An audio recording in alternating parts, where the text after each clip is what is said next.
మాయ అంటే తెలుసా ఎవరికైనా? మాయ యొక్క అర్థం అడుగుతున్నాను నేను.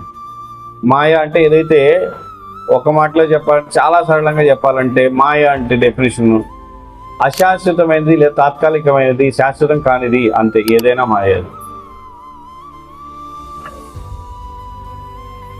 శాశ్వతం కానిది మాయే. ఏంటి శాశ్వతం కానిది? నా దేహం, మీ దేహం మాయ. లేదా మీ తల్లిదండ్రులు, నా తల్లిదండ్రులు, నా బంధువులు మాయ. శాశ్వతం కాదుగా. మీ కొడుకులు మాయే, మీ భర్త మాయే, ఈ ఊరు మాయే, మన భాష మాయే.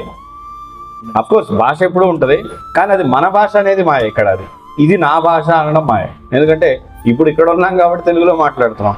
రేపు పాకిస్తాన్లో అయితే ఉర్దూలో మాట్లాడతామేమో, లేదా అరబిక్ కంట్రీలో అరబిక్ మాట్లాడతాం. అప్పుడు అది అరబిక్ మనదా? కాదుగా.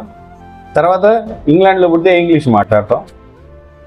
ఏది మనది, ఏది కాదు. కాబట్టి మాయ అంటే ఏదైతే తాత్కాలికమైన దాన్ని శాశ్వతంగా లేదా అదే నిజం అని అనుకోవడం, అదే మాయ.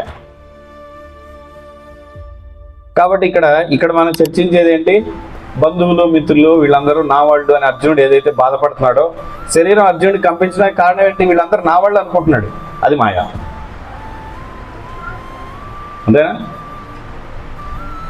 ఈ మాయ ఎలాంటిదంటే ఎంత విచిత్రమైందంటే, ఇక్కడ మనకు అర్థమైనట్టే ఉంటుంది. ఇక్కడ కూర్చొని విన్నంతసేపు ఇదంతా మాయ అని, కానీ బయటికి వెళ్ళగానే ఇదే నాది అనుకుంటాం మళ్ళీ.